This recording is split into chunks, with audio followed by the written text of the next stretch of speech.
प्रधानमंत्री नरेंद्र मोदी ने मन की बात में देशवासियों से अपील करते हुए कहा, त्योहारों के दौरान सामाजिक दूरी का पालन करें। सीमा पर तैनात जांबाज सैनिकों को याद करते हुए दीपावली पर एक दिया उनके नाम का भी जलाएं। प्रदेश में पिछले 24 घंटों में कोरोना संक्रमण के 2052 नए मामले सामने आने, उपचार के बाद ठीक हुए मरीजों की संख्या 2368 रही। इस प्रकार प्रदेश में रिकवरी का प्रतिशत 92.72 रहा। प्रदेश के अपर मुख्य सचिव सूचना नवनीत सहगल ने प्रेस वार्ता में बताया, प्रदेश सरकार ने युवाओं को अब तक 25,000 से अधिक रोजगार के अवसर कराए उपलब्ध। उन्होंने कहा, अब तक किसानों से खरीदा जा चुका है सरकारी तरफ से लगभग 26 लाख टन धान। देश भर में आज सरकार की कोविड-19 की गाइडलाइन के अनुसार धूमधाम से मनाया जा रहा है विजयादशमी का त्योहार असत्य पर सत्य और बुराई पर अच्छाई की विजय का प्रतीक। नमस्कार, मैं अशोक यादव और अब समाचार विस्तार से। प्रधानमंत्री नरेंद्र मोदी ने आज अपने मन की बात कार्यक्रम में कहा कि इस बार दिवाली में एक दिया सीमा पर तैनात सैनिकों के नाम जलाएं। पीएम मोदी ने लोगों से एक बार फिर अपील की कि वो त्योहारों के दौरान सामाजिक दूरी का पालन करें। प्रधानमंत्री नरेंद्र मोदी ने कहा, हमें अपने उन जांबाज सैनिकों को भी याद रखना है जो इन त्योहारों में भी सीमाओं पर डटे हुए हैं। को भी याद रखना है जो इन त्योहारों में भी सीमाओं पर डटे हैं, भारत माता की सेवा और सुरक्षा कर रहे हैं। हमें उनको याद करके ही अपने त्योहार मनाने हैं। हमें घर में एक दिया भारत माता के इन वीर बेटे बेटियों के सम्मान में भी जलाना है। मैं अपने वीर जवानों से भी कहना चाहता हूं कि आप भले ही सीमा पर हैं, लेकिन पूरा देश आपके साथ है, आपके लिए कामना कर रहा है। मैं उन परिवारों के त्याग को भी नमन करता हूं जिनके बेटे बेटियां आज सरहद पर है। हर वो व्यक्ति जो देश से जुड़ी किसी न किसी जिम्मेदारी की वजह से अपने घर पर नहीं है, अपने परिवार से दूर है, मैं हृदय से उसका आभार प्रकट करता हूं। प्रधानमंत्री नरेंद्र मोदी ने मन की बात कार्यक्रम में भारत की अखंडता और एकता के सूत्र लोगों के सामने रखे। प्रधानमंत्री ने विभिन्न विषयों पर प्रकाश डालते हुए देशवासियों के बीच एकता के भाव को और मजबूत करने पर बल दिया।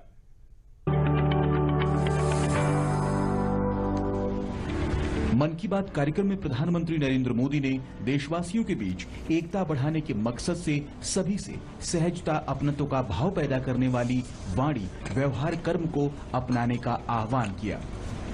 तीर्थाटन अपने आप में भारत को एक सूत्र में पिरोता है।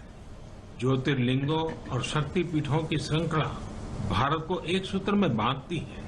त्रिपुरा से लेकर गुजरात तक, जम्मू कश्मीर से लेकर तमिलनाडु तक स्थापित हमारी आस्था के केंद्र हमें एक करते हैं। इसी प्रकार सिखों के पवित्र स्थलों में नांदेड़ साहब और पटना साहब गुरुद्वारे शामिल हैं। हमारे सिख गुरुओं ने भी अपने जीवन और सत्कार्यों के माध्यम से एकता की भावना को प्रगाढ़ किया है। पिछली शताब्दी में हमारे देश में डॉक्टर बाबा साहब आम्बेडकर जैसे महान विभूतियां रही, जिन्होंने हम सभी को संविधान के माध्यम से एकजुट किया। साथियों, unity is power, unity is strength, unity is progress, unity is empowerment, united we will scale new heights. वैसे ऐसी ताकतें भी मौजूद रही हैं जो निरंतर हमारे मन में संदेह का बीज बोने की कोशिश करते रहते हैं, देश को बांटने का प्रयास करते हैं। देश ने भी हर बार इन बद इरादों का मुंहतोड़ जवाब दिया है। प्रधानमंत्री ने लोगों से ekbharat.gov.in वेबसाइट में ज्यादा से ज्यादा भागीदारी करने की बात कही।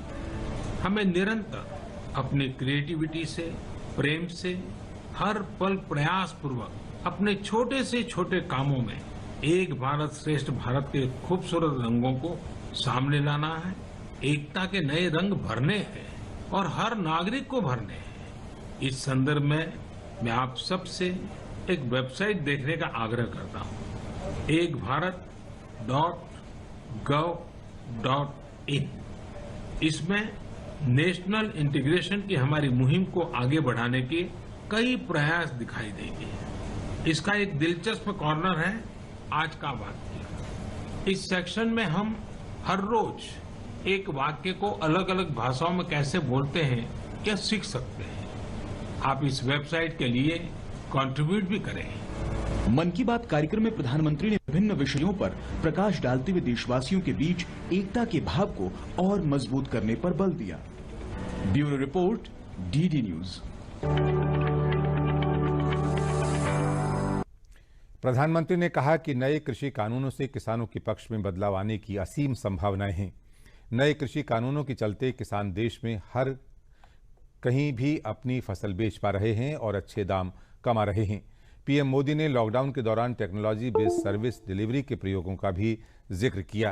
कार्यक्रम में पीएम मोदी ने वोकल फॉर लोकल के संकल्प को एक बार फिर से दोहराया।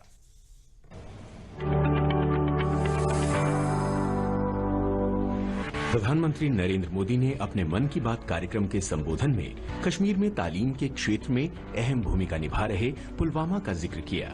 उन्होंने कहा, पुलवामा उन चुनिंदा शहरों में से एक है जहां स्थानीय स्तर पर पेंसिल निर्माण कार्य हो रहा है। कश्मीर घाटी पूरे देश की करीब 90% पेंसिल स्लेट लकड़ी की पट्टी की मांग को पूरा करती है और उसमें बहुत बड़ी हिस्सेदारी पुलवामा की है। एक समय में हम लोग विदेशों से पेंसिल के लिए लकड़ी मंगाते थे, लेकिन अब हमारा पुलवामा इस क्षेत्र से देश को आत्मनिर्भर बना रहा है। यहाँ पेंसिल स्लेट निर्माण की कई इकाइयां हैं जो रोजगार उपलब्ध करा रही हैं और इनमें काफी संख्या में महिलाएं काम करती हैं। हाल ही में संसद से पारित नए कृषि कानूनों पर पीएम मोदी ने कहा कि न सिर्फ किसानों को अपनी फसल के उचित दाम मिल रहे हैं, बल्कि वो अतिरिक्त मुनाफा भी कमा पा रहे हैं। लॉकडाउन के दौरान टेक्नोलॉजी बेस्ड सर्विस डिलीवरी के कई प्रयोग हमारे देश में हुए हैं और अब ऐसा नहीं रहा कि बहुत बड़ी टेक्नोलॉजी और लॉजिस्टिक्स कंपनियां ही यह कर सकती हैं। साथियों, एग्रीकल्चर सेक्टर में नई संभावनाएं बनता देख हमारे युवा भी काफी संख्या में इससे जुड़ने लगे हैं। मध्य प्रदेश के बड़वानी में अतुल पाटीदार अपने क्षेत्र के 4000 किसानों को डिजिटल रूप से जोड़ चुके हैं। ये किसान अतुल पाटीदार के ई प्लेटफॉर्म फार्म कार्ड के जरिए खेती के सामान जैसे खाद, बीज, पेस्टिसाइड, फंगिसाइड आदि की होम डिलीवरी पा रहे हैं। यानी किसानों को घर तक उनकी जरूरत की चीजें मिल रही हैं। इस डिजिटल प्लेटफॉर्म पर आधुनिक कृषि उपकरणों भी किराए पर मिल जाते हैं। गौरतलब है कि कृषि क्षेत्र में स्थानीय स्तर पर नित नए हो रहे तकनीकी विकास हमारे देश को आत्मनिर्भर बनाने की दिशा में अहम भूमिका निभा रहे हैं। Bureau report, DD news. प्रधानमंत्री नरेंद्र मोदी ने आज अपने मासिक रेडियो कार्यक्रम मन की बात के जरिए विजयदशमी के अवसर पर देश को संबोधित किया। बाराबंकी जिले में हसनगंज स्थित मां वैष्णो स्वयं सहायता समूह चला रही सुमन वर्मा के साथ गांव की कई महिलाओं द्वारा इस कोरोना संकट काल में गांव के बुजुर्गों, बच्चों, प्रधानमंत्री गरीब कल्याण योजना के मजदूरों और बाहर से लौट रहे प्रवासियों के लिए निःशुल्क खादी मास्क बनाकर वितरित किए जाने की प्रधानमंत्री ने सराहना की। उन्होंने कहा कि देश की तमाम महिलाओं ने इस कोरोना संकट के समय हजारों खादी के मास्क बनाकर स्वदेशी की मुहिम से वो जुड़ी।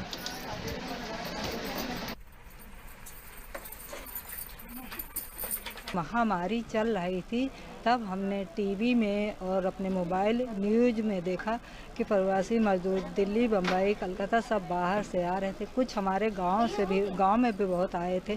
तो उन लोगों को देख के बहुत तभी दुकानें, बाजार सब बंद थे और मास्क नहीं मिल पा रहे थे। इसलिए हम लोग समूह की बहनें ने सब मिलके मीटिंग, लोग कपड़ा अपने यहाँ समूह के माध्यम से मंगाकर मास्क सिल के हम लोग जो प्रवासी मजदूर थे, बुजुर्ग, बच्चे और बहनों को हम लोग मास्क वितरण किए और हम लोग मदद करके बहुत अच्छा, अभी भी हम लोग मास्क देते हैं जिसके पास नहीं होता। सिर्फ निस्वार्थ हमने सेवा की और किसी की मदद करने में बहुत अच्छा लगता है। जब हम लोगों की कोई प्रशंसा करता है तो ये सुन के बहुत खुशी होती है। हमारे समूह में एक सुमन दीदी हैं। ये कोरोना काल चल रहा था, हम लोग खाली बैठे हुए थे, तो इन्होंने कहा क्यों ना समाज की सेवा की जाए।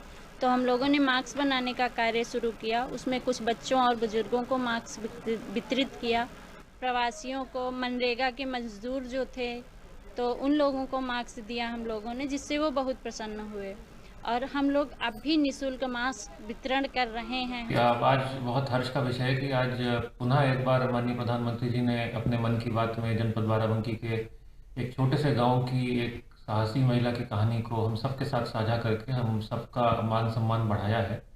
राष्ट्रीय ग्रामीण आजीविका मिशन, उसके अंतर्गत इनके समूह को जो रिवॉल्विंग फंड की धनराशि होती है 15,000 रुपये, और जो एक कम्युनिटी इन्वेस्टमेंट फंड होता है उसकी जो धनराशि होती है वो इनके समूह को हस्तांतरित किया था। और उसी के माध्यम से श्रीमती सुमन देवी ने कुछ धनराशि लेकर उधार में स्वरूप लेके एक अपने परचून की दुकान आरंभ किया था। और इन्होंने लॉकडाउन के दौरान जो मुझे जानकारी मिली है निःशुल्क मास्क बनाए थे, खादी के मास्क, और उसका वितरण किया था अपने में गांव में ही। और बहुत ही ये एक नेक कदम उन्होंने उठाया था इस आपदा की घड़ी में। चित्रकूट में प्रधानमंत्री के मन की बात अब गांव वासियों तक पहुंचने लगी है। प्रधानमंत्री को सुनने के लिए ग्रामीण इच्छुक रहते हैं। गांव में रेडियो का प्रचलन कम हो गया है, इसलिए प्रधानमंत्री के मन की बात को सुनने के लिए एक ही रेडियो पर कई लोग इकट्ठा होकर इसे सुनते हैं।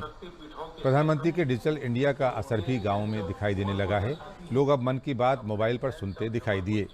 लोगों ने बताया कि प्रधानमंत्री के मन की बात एक अच्छी पहल है। इसके द्वारा ग्रामीणों को प्रेरणा के साथ ही नई ऊर्जा मिलती है।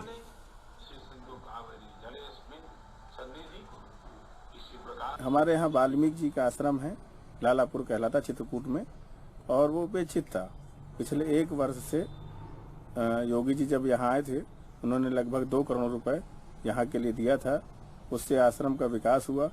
उन्हीं कारणों से आज प्रधानमंत्री जी के मन में आया, उन्होंने वाल्मीकि जी की बात की, जो हमारे लिए एक आश्चर्य की बात है कि एक प्रधानमंत्री वाल्मीकि जी को ध्यान कर रहा है, उनके विषय में बात कर रहा है, और उन्होंने जो बात कही है तो प्रेरणा लेने लायक हैं। मन की बात में बताया एक तो यूनिटी, और यूनिटी के साथ ही विकास, और इसके साथ उन्होंने नदियों के जल की पवित्रता, नदियों के महत्व, हमारी पौराणिक स्थलों के बारे में, और सबसे बड़ी बात उन्होंने आज जो कही, हमारे चित्रकूट जिले में रामायण के रचयिता श्री वाल्मीकि जी महाराज की जयंती मनाने का निर्णय लिया। हमें बड़ी खुशी है। आज जो बात उन्होंने लोकल फॉर वोकल पे की है, उन्हें बाराबंकी की महिला के बारे में बताया, जो उन्होंने खादी का मास्क जो बना रही हैं, तो उसी से प्रेरणा लेते हुए हम सोच रहे हैं कि आलू के जो क्या कहते हैं चिप्स वगैरह यहीं बनाया जाए, यहीं तैयार करके हम अपने पहले डिस्ट्रिक्ट में स्टार्ट करें, डिस्ट्रीब्यूट करें। और इससे क्या होगा कि जो महिलाएं हैं, किसान महिला, उनको रोजगार मिल जाएगा, प्लस साथ में ही हमारा ही लोकल का सामान हमारे सब एरिया में पहुंच जाएगा, और शुद्धता के साथ, पूरी सुरक्षा के साथ हम ये चीज आसानी से पहुंचा सकते हैं। अपर मुख्य सचिव स्वास्थ्य अमित मोहन प्रसाद ने लखनऊ में बताया कि विगत 24 घंटों में संक्रमण के 2052 नए मामले सामने आए हैं। उपचारित होकर डिस्चार्ज होने वालों की संख्या 2368 है। इस समय प्रदेश में एक्टिव केसेज की संख्या घटकर के 27,317 रह गई है। जो लोग संक्रमण के बाद उपचारित होकर डिस्चार्ज किए जा चुके हैं, उनकी संख्या बढ़कर के अब 4,36,071 हो गई है। इस प्रकार प्रदेश में रिकवरी का प्रतिशत 92.72% हो गया है।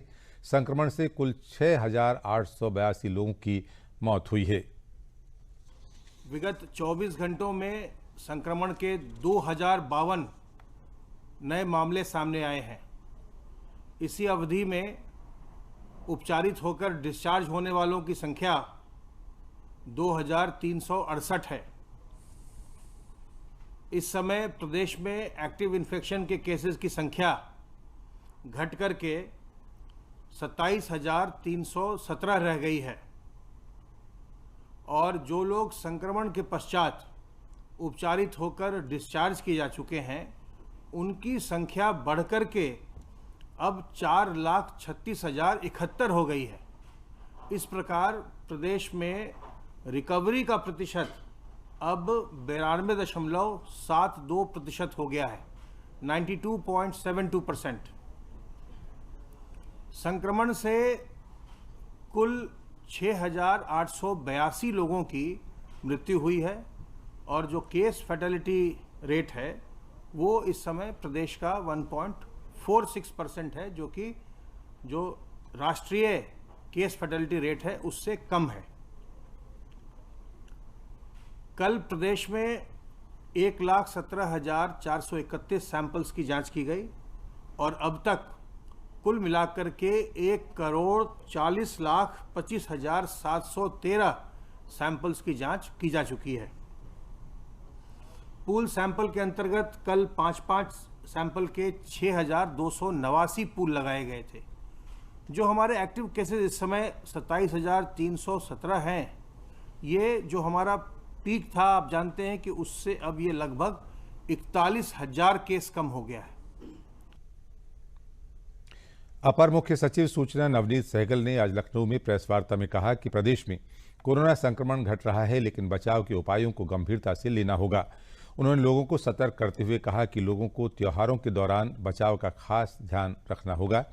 राज्य में कोरोना टेस्टिंग की संख्या बढ़ाने का प्रयास किया जा रहा है। प्रदेश में रोजगार के अवसरों का जिक्र करते हुए श्री सहगल ने कहा कि 25 लाख के करीब रोजगार के अवसर पैदा किए गए हैं। वहीं धान खरीदने की बात करते हुए उन्होंने कहा कि अभी तक लगभग 26 लाख टन सरकार की तरफ से धान खरीदा जा चुका है और प्रयास किया जा रहा है कि किसानों को 72 घंटे के अंतर्गत उनके खाते में धनराशि स्थानांतरित कर दी जाए। जो त्योहार हैं उनमें आपको विशेष सावधानी बरतनी है। भीड़ भाड़ वाले क्षेत्र में कम जाएं, मास्क का उपयोग करें, जैसे आपको बताया गया है, निरंतर अपने हाथ धोते रहें। कोरोना का संक्रमण कम होने से प्रदेश में जो हॉटस्पॉट्स हैं वो भी घट रहे हैं लगातार। अब 10,631 हॉटस्पॉट रह गए हैं। कंटेनमेंट एरियाज भी घट रहे हैं, लगभग 4,650 कंटेनमेंट एरियाज रह गए हैं। विशेष स्वास्थ्य विभाग द्वारा प्रयास किए जा रहे हैं और उन्हीं प्रयासों के क्रम में आपको जैसा बताया गया है कि टेस्ट की संख्या घटाई नहीं जा रही है, उतनी रखी जा रही, बल्कि बढ़ाने का प्रयास किया जा रहा है ताकि ये सुनिश्चित किया जाए कि हमारे अधिक से अधिक नागरिकों का कोविड टेस्ट हो जाए। पिछले 2 दिन में लगभग 4,000 नई इकाइयों को 100 करोड़ रुपए से अधिक के ऋण उपलब्ध कराए गए हैं। वर्तमान में अभी तक 5,80,000 नई एमएसएमई इकाइयों को 15,523 करोड़ के ऋण वितरण हो चुके हैं। केवल मात्र इन्हीं इकाइयों से लगभग 25 लाख रोजगार के सीधे डायरेक्ट रोजगार के अवसर पैदा हुए हैं। जो अप्रत्यक्ष रोजगार हैं वो उससे भी अधिक इसके अवसर पैदा हुए हैं। किसानों के लिए प्रदेश सरकार निरंतर प्रतिबद्ध है और अभी तक लगभग 26 लाख टन धान खरीदा जा चुका है, जो कि पिछले वर्ष से लगभग 8 गुना अधिक है, जो इतने समय में इसी समय खरीदा गया था। और ये प्रयास किया जा रहा है किसानों का 72 घंटे के अंतर्गत उनको उनके खाते में धनराशि स्थानांतरित कर दी जाए। माननीय मुख्यमंत्री जी इस समय स्वयं रुचि ले रहे हैं। उन्होंने सभी जिलाधिकारियों की जिम्मेदारी लगाई है कि ये प्रत्येक जिलाधिकारी सुनिश्चित करेंगे कि किसानों को धान का न्यूनतम समर्थन मूल्य मिले। प्रदेश में कोरोना पर नियंत्रण के लिए सरकार ने सख्त रुख अपनाने का फैसला किया है। अब अस्पताल में जिस किसी भी मरीज की मृत्यु कोरोना से होगी उसका पोस्टमार्टम कराया जाएगा। इस संबंध में मुख्य सचिव आर के तिवारी ने कोरोना नियंत्रण की व्यवस्थाओं की समीक्षा बैठक में कहा कि कोरोना के कारण जिन मरीजों की अस्पताल में मौत हो रही है उन सभी मामलों में सर्विलांस टीम समय से पहुंची या नहीं, इसकी जांच होगी। निजी अस्पतालों में जो मरीज कोरोना पॉजिटिव पाए जाते हैं उनकी सूची मुख्य चिकित्साधिकारी और integrated control and command centre को समय से दी जा रही है या नहीं, इसकी भी पड़ताल की जाएगी। उन्होंने बताया कि प्रदेश के जिन जिलों में अधिक कोरोना केस पाए जा रहे हैं वहां टेस्ट की सुविधा बढ़ाई जाएगी। समाचार अभी और भी हैं, लेकिन पहले ये विराम। घरियों भर की देरी बच्चन पर पड़ जाला भारी, कि तो जान पे बनी आवे कि तो जिंदगी भर लाचारी। झोला छाप और झाड़ फूक के चक्कर में ना पड़िया, अस्पताल लइहा बच्चन के एमे देर न करिहा भैया, एमे देर न करिहा। हाँ, बुखार में देरी पड़ी है भारी, फौरन शुरू हो उपचार, तो काहे होखे दिमागी बुखार।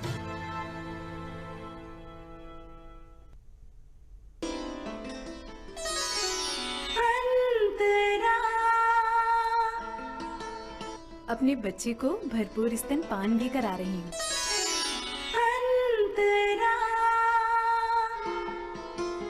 सुखमय जीवन के लिए त्रैमासिक गर्भ निरोधक इंजेक्शन अंतरा अपनाएं। परिवार नियोजन में अपनी जिम्मेदारी निभाएं। अधिक जानकारी के लिए अपने निकट की आशा से संपर्क करें। NHM और सिप्सा द्वारा जनहित में जारी। एक एक पल की देरी बच्चे पर पड़ती है भारी, या तो जान पे बन आए या जीवन भर लाचारी। झोला छाप और झाड़ फूक के चक्कर में नहीं पड़ना, अस्पताल लाना बच्चे को, इसमें देर न करना भैया, इसमें देर न करना। हाँ, बुखार में देरी पड़ेगी भारी, फौरन शुरू हो उपचार तो क्यों होगा दिमागी बुखार।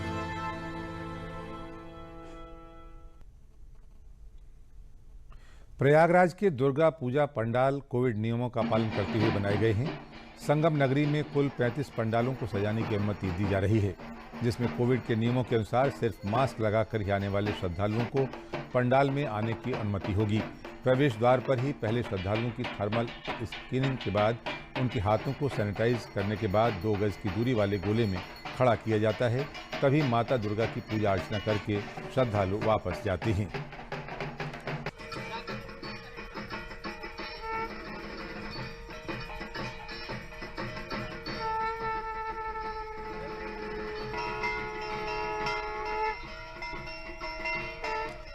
वित्त मंत्रालय ने करदाताओं को एक बार और राहत देते हुए इनकम टैक्स रिटर्न दाखिल करने की तारीख 1 महीने बढ़ा दी है। व्यक्तिगत करदाता वित्त वर्ष 2019-20 का आयकर रिटर्न अब 31 दिसंबर तक दाखिल कर सकेंगे। वहीं जीएसटी रिटर्न की भी तिथि बढ़ाकर 31 दिसंबर कर दी गई है। इससे पहले इनकम टैक्स रिटर्न की समय सीमा 30 नवंबर तक थी। वेतनभोगी और वैसे करदाता जिनके रिटर्न में ऑडिट रिपोर्ट लगनी होती है, उनके लिए आईटी रिटर्न दाखिल करने की अंतिम तारीख 31 जनवरी 2021 तक की गई है। इस बारे में विभाग की ओर से जल्द ही अधिसूचना जारी की जाएगी। समाचार और भी हैं, लेकिन ये छोटा सा विराम। ये विशाल है ना, इसका सब प्रॉपर चलता है। कल उसके बैंक अकाउंट में 15,000 रुपए का फ्रॉड हुआ है, पता है? इसको तो कोई टेंशन ही नहीं होती है। देखना। टेंशन क्यों? मेरी कोई गलती नहीं थी। फिर भी फ्रॉड होने पर मैंने तुरंत बैंक को इन्फॉर्म कर दिया। आरबीआई कहता है अगर आपके अकाउंट से किसी ने धोखे से पैसे निकाले हैं तो बैंक को जल्द से जल्द इन्फॉर्म कीजिए। 3 दिन के अंदर इन्फॉर्म किया तो कोई नुकसान नहीं होगा। जितना लेट करोगे उतना ज्यादा नुकसान। और सुन, सब चलता नहीं है, प्रॉपर चलाना पड़ता है। आरबीआई कहता है जानकार बनिए, सतर्क रहिए। बदायूं के वजीरगंज थाना क्षेत्र में आज सुबह बदायूं दिल्ली मुरादाबाद हाईवे पर पुलिस की तैयारी के लिए सड़क पर दौड़ लगाने निकले 5 युवकों को तेज गति से आ रही कार ने रौंद दिया, जिससे 3 युवकों की मौके पर ही मौत हो गई। गंभीर रूप से 2 घायल हो गए, जिनको जिला अस्पताल में भर्ती कराया गया है। वहां एक युवक को हायर सेंटर रेफर किया गया है और दूसरे का इलाज जिला अस्पताल में चल रहा है, जहां उसकी भी हालत गंभीर बनी हुई है।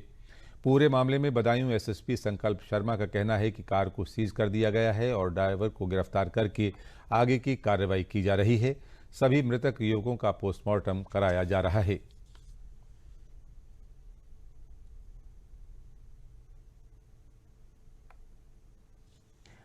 ये थाना वजीरगंज क्षेत्र में सड़क के किनारे मॉर्निंग वॉक करने वाले कुछ व्यक्तियों को एक अनियंत्रित कार ने टक्कर मार दी थी।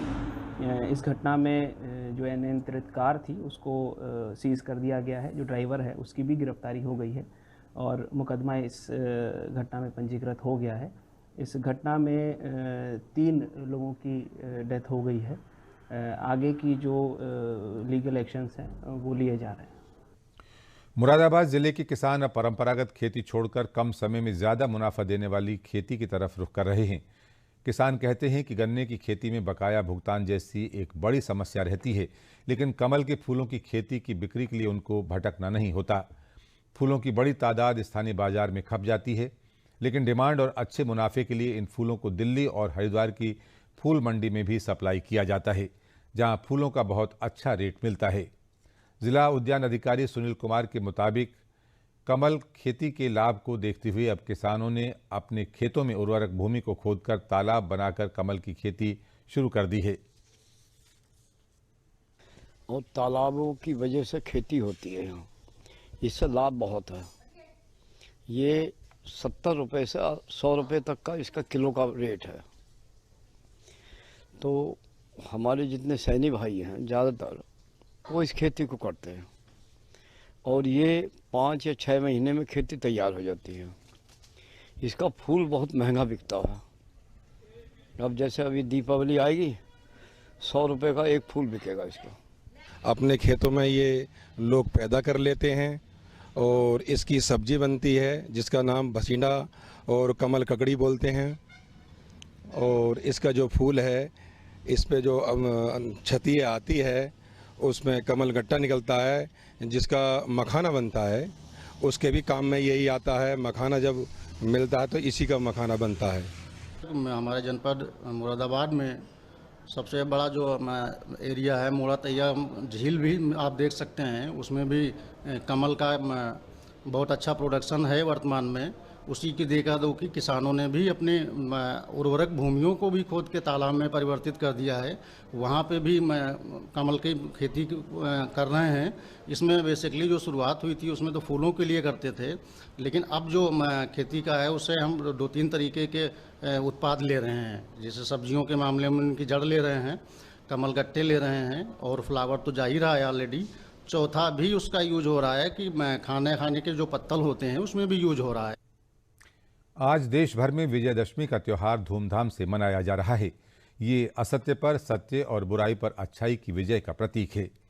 माना जाता है कि मर्यादा पुरुषोत्तम भगवान श्री राम ने दशमी के दिन रावण का वध किया था।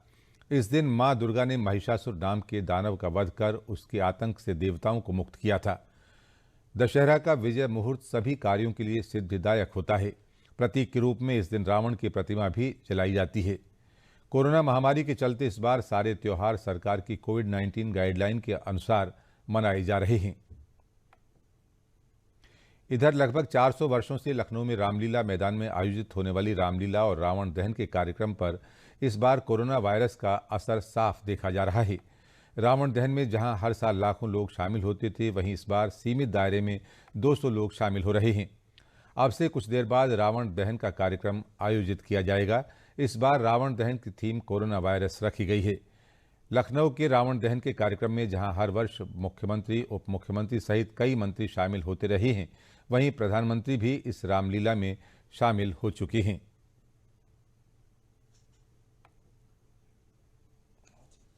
अंत में इस बुलेटिन के प्रमुख समाचार एक बार फिर। प्रधानमंत्री नरेंद्र मोदी ने मन की बात में देशवासियों से अपील करते हुए कहा, त्योहारों के दौरान सामाजिक दूरी का पालन करें। सीमा पर तैनात जांबाज सैनिकों को याद करते हुए दीपावली पर एक दिया उनके नाम का भी जलाएं। प्रदेश में पिछले 24 घंटों में कोरोना संक्रमण के 2052 नए मामले आए सामने। उपचार के बाद ठीक हुए मरीजों की संख्या 2368 रही। इस प्रकार प्रदेश में रिकवरी का प्रतिशत रहा 92.72। प्रदेश की अपर मुख्य सचिव सूचना नवनीत सहगल ने प्रेस वार्ता में बताया, प्रदेश सरकार ने युवाओं को अब तक 25 लाख से अधिक रोजगार के अवसर कराए उपलब्ध। उन्होंने कहा, अब तक किसानों से खरीदा जा चुका है सरकार की तरफ से लगभग 26 लाख टन धान। देश भर में आज सरकार की कोविड-19 की गाइडलाइन के अनुसार धूमधाम से मनाया जा रहा है विजयदशमी का त्योहार। ये त्योहार असत्य पर सत्य और बुराई पर अच्छाई की विजय का प्रतीक है। इसी के साथ समाचार समाप्त हुए। नमस्कार।